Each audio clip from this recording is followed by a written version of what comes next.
Okay, everybody. We're gonna try to cool off after salt and pepper, because I'm actually paid to say some words, and all I hear in my head is push it. So, welcome, everybody.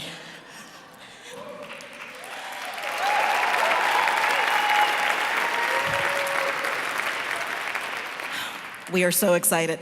Tonight, we're celebrating a pivotal year in our mission's life, her beginning in 1983. There are so many stories of lore involving tales of $1 leases and nuns used to negotiate with the mob and elected officials. That's a true story. But the organization's true start is very much tied to the spirit we're celebrating tonight. Food Bank's start is based in a regular New Yorker by the name of Jack Fritz, answering a call he received from a group of passionate community activists. One of the founders, Kathy Goldman, is here with us tonight. She moved from my table. I don't know where she is. There she is. And in that call to Jack, they describe starting something called a food bank, a type of organization, guys, that none of them had ever been inside of, laid eyes on, or run. Still, they asked this big wig corporate attorney with every reason to tell them to scram, but he did not. Jack Fritz answered their call because he recognized the deeper calling that it was. From that moment until now, Food Bank has represented a rich history of New Yorkers answering the call of their neighbors in need. In a city where daily distractions and growing gaps in exposure to those who look and live differently from you provide a steady flow of excuses to do absolutely nothing. But Food Bank has enjoyed a very different story. We can look out at this room or the basement of our pantry or the corners of our warehouse and up and down the roster of supporters and find New Yorkers who take our mission just as seriously as we do. It's the only way that we've made it to 35 years, and it will be the only way that we will move forward in our shared yet caustic new normal. 35 years ago, we were founded as Food for Survival, a response to the growing number of homeless men. But today, we exist as Food Bank for New York City, a multifaceted organization depended on by 1 out of every 5 New Yorkers, most of them being children and women living in the poorest communities. In fact, in some communities, we serve a third of its residents. To meet our new reality, we couldn't have just been founded. No. We've needed to be supported. And because of the faces that I get the great pleasure of staring at right now, we have that in droves. Every year teaches a lesson if we're open and listening. While many charities rely on renewals, Food Bank for New York City gets to count on relationships. This mission has relied on nuns in black habits, lawyers in striped suits and tees, chefs in colorful Crocs, children selling cider, and women sharing feminine care products that are now, for the first time, being shipped all across this city. I know, we're pretty proud of that. Our friends are not the same, but everyone has been of great help. We appreciate everyone, because in order to serve 1.5 million New Yorkers, our mission needs every and any willing one. In our toughest of years, we can never forget that it doesn't even compare to the toughest day of a mom staring at bare cupboards.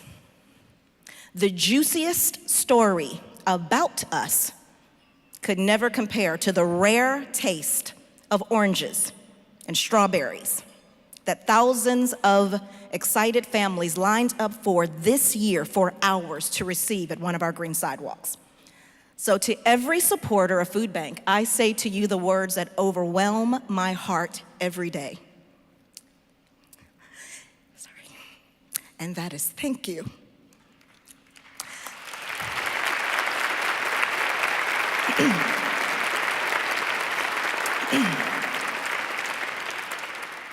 Okay, these lashes have got to hold tight.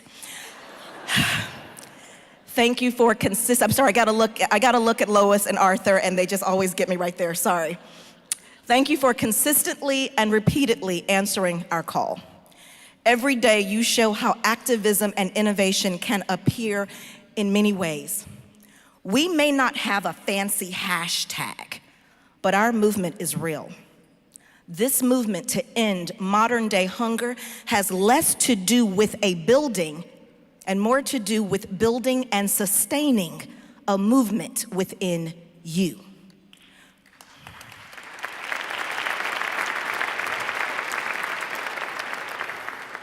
When New Yorkers are moved to believe that hunger can end and dignity may exist for everyone, it will. Our leaders and friends who answer to the names Masia, Stromfeld, Poitevin, and Stamens, Beelens have all made a decision to answer the call of standing in the gap. While we may often call it the meal gap, it shows up in the lives of real people as a gap caused by racism, poor housing practices, price gouging, and inequality.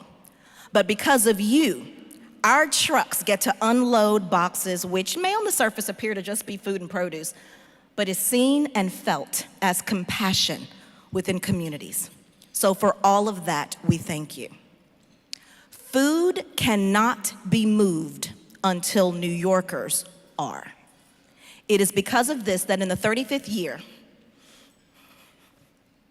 we will be naming our Bronx warehouse, which has distributed more than 1.3 billion meals since its doors opened, the Jack Fritz Food Distribution Center.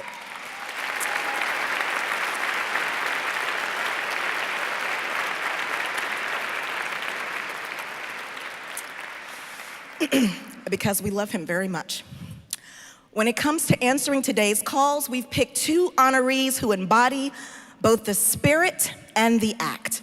Both have played a pivotal role in making us a better organization. They represent excellence and have both mirrored and expected it from us as well. Both honorees are true partners. For 10 years, Lee Schrager has meticulously hosted the city's largest food festival solely for the purpose of raising millions of meals that we depend on annually. Lee has answered our call early in the morning, late at night. We've spoken to him while he was in Israel, Madrid, London, Miami, and everywhere in between, and that was just this year. There is no such thing as Lee being too busy for our mission. Many of you know this, as I'm sure he then ended up calling you. We are thrilled to get to honor this mighty, mighty good man.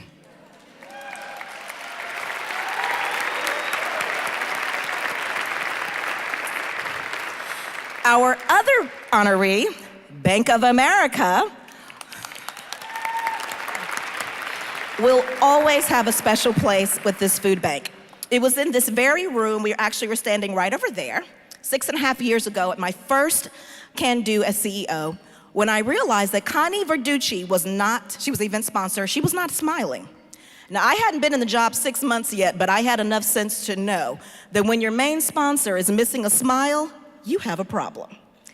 It was that day she helped us answer our call for excellence. She told me, listen, Margaret, I hate I'm meeting you like this, but you should know that we're committed to volunteering with you, but we sponsor you to be a part of something big and meaningful. We're serious about ending hunger, and we need to see this organization go to the next level. This is the heart of our relationship. Bank of America pushes their partners to think outside of the box. They don't just push us, they push us real good. That chat resulted in the launch of the Woman to Woman campaign, green sidewalks, as well as Food Bank to Go, a mobile corporate service partnership that we launched with Bank of America that's become a favorite by corporate leaders all over the city. They have not only pushed us to ask more of ourselves, they've encouraged us to ask more of our partners. We're grateful to others in the room like Barilla, Delta, Disney, and Target, who have accepted the challenge and are helping us reach new heights. Every day, I thank God for every supporter helping us be there for New Yorkers during vulnerable moments in time. It is my honor to present this Can Do Award to Bank of America. Accepted on behalf of the company is Connie Verducci, New York City Market Executive.